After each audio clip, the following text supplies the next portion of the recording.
All right, guys, how's it going? It's been a while. So today I'm reviewing the SE Electronics sE8. It is a small diaphragm condenser, and in my opinion, is probably the best small diaphragm condenser you can buy, or just anywhere on the market.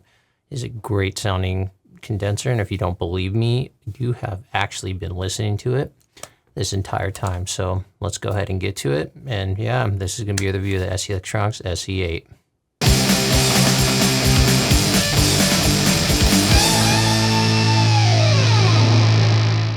All right, before we take a look at the microphone, let's get a few things out of the way. So what is a small diaphragm condenser? Well, it actually refers to the diaphragm, which is the little coin size looking thing that actually is in the microphone that records the sound. A small diaphragm condenser is the smaller one. One of the more popular application is, like you see here, boomed overhead, and it has a few different other applications. It is a great sounding microphone for acoustic, and for booming overhead is the main application. You can also use it for recording electric guitar if you want. It's a little bit out of the ordinary, but small diaphragm doesn't mean it's less better than a large diaphragm. They're just different. So let's go ahead and take a look at the actual microphone, and then we'll actually see how it sounds in a few different applications. Okay, so this is the microphone in the box. So I had to take it off the boom arm here. So it did come with a sticker here. It's a B stock, so this was a used one, and this is a microphone clip and windscreen. The clip is actually a special clip you'd have to get because small diaphragm condensers are pretty tiny. And to just illustrate that, this is a SE Electronics V7. It's a handheld dynamic. Most people have seen handheld dynamics. It's about the same size as any other one. You can see how tiny it is, like that whole part. So just take that. That's how tiny it is. And it's even thinner too compared to that. Anyways, here's the microphone. As you can see, it's very small. Up top, you have the capsule, which is a true diaphragm condenser. What that basically means is not electric, which loses its charge over time and can change the characteristic of the sound. They're cheaper. Like its little brother, SE Electronics SE Electronics sE7. Sorry, a lot of SEs and Vs and 7s in it. So the 7 versus the 8 has an electric one, so it would lose its charge over time. This one will not. So if you're on the fence, you want it about $100 cheaper one, you could try its smaller brother. Smaller one won't have the decibel pads on the side. As you can see here, this has a 10, 0, and 20 decibel pad, which basically means you can cut the sound so you can get pretty high sound pressure levels. Then you got 80 hertz and a 160 hertz high pass filter. These are great for if you would want a if you want to record very loud sound sources, and then also if you want to change the bass response of it. So if you want something that cut a lot of bass in it, it'll get that lower end rumble.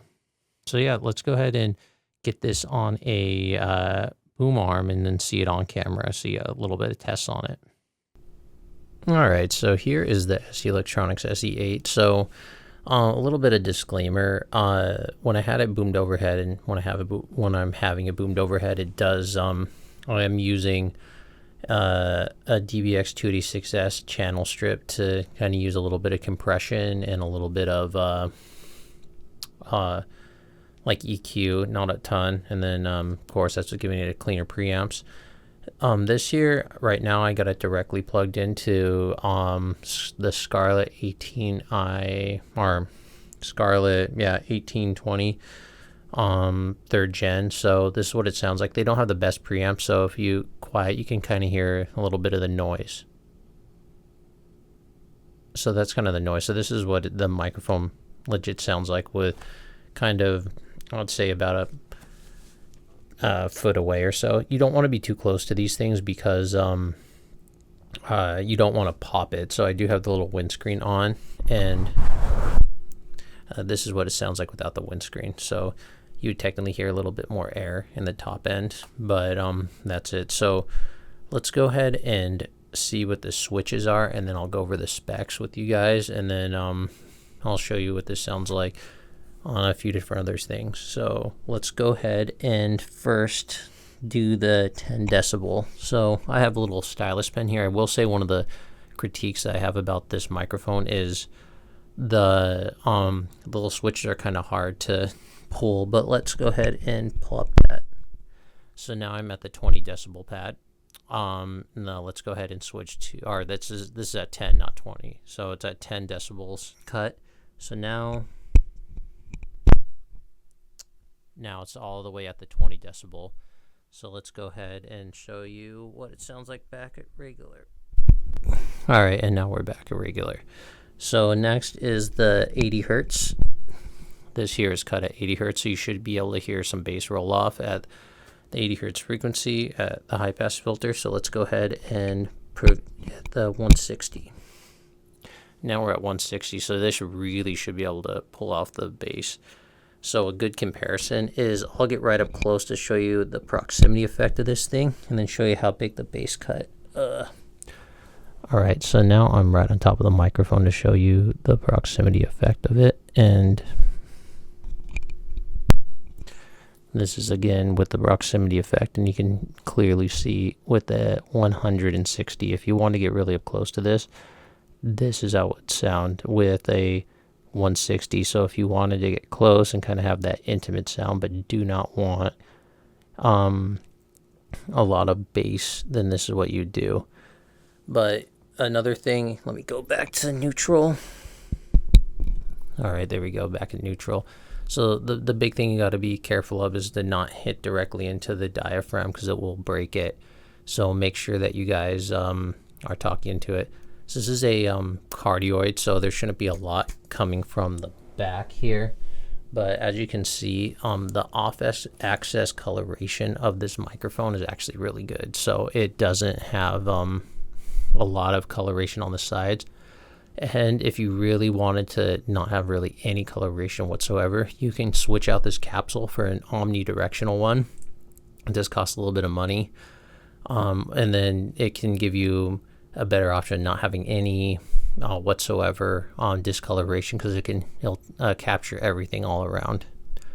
Some things to note about the microphone is 20 hertz at 20K. That's the full range of human hearing that it's able to have. It requires 48 volts of phantom power.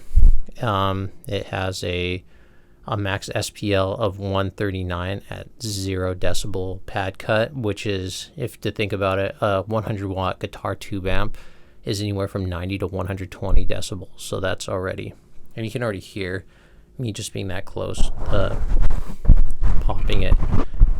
So with the 20 decibel pad engaged, you would be able to get up to 159, which is insanely loud, and nobody would ever need something that loud. It has a signal to noise ratio of 81 decibels, which isn't bad, isn't that great. And yeah, that's pretty much about it. The microphone sounds great, and you can see you could use this for a commentary one.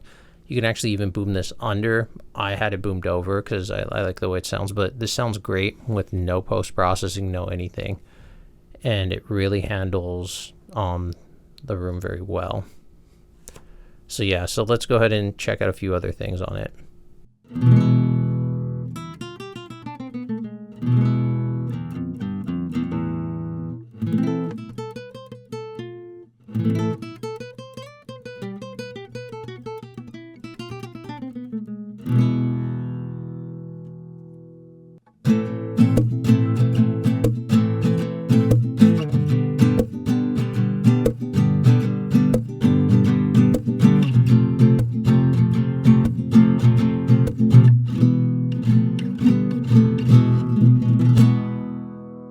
All right, final thoughts on the microphone. So is this a miracle worker? No.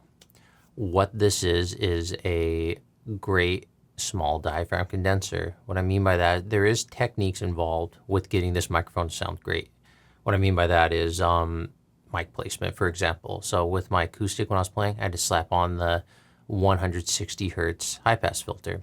And that literally could have been due to mic placement. So I could have placed it somewhere else on the guitar and it could have got rid of that. So you do still have to work with this microphone. It's not going to just slap it on somewhere and it sounds great. It will in some settings, and it might in your case, but having a well-treated room, or a decent enough sound space that doesn't have a lot of flat surfaces for the sound or reverb around the room, but it does handle reverb pretty well, and it does capture sound very accurately. It has a very flat frequency response with a little bit of bump in the top end, which is exactly what you want in a small diaphragm condenser.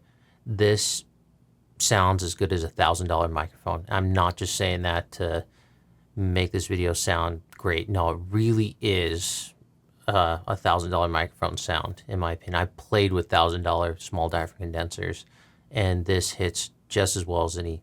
A really good sound engineer maybe could tell the difference, but dude, it's very marginal differences at this point.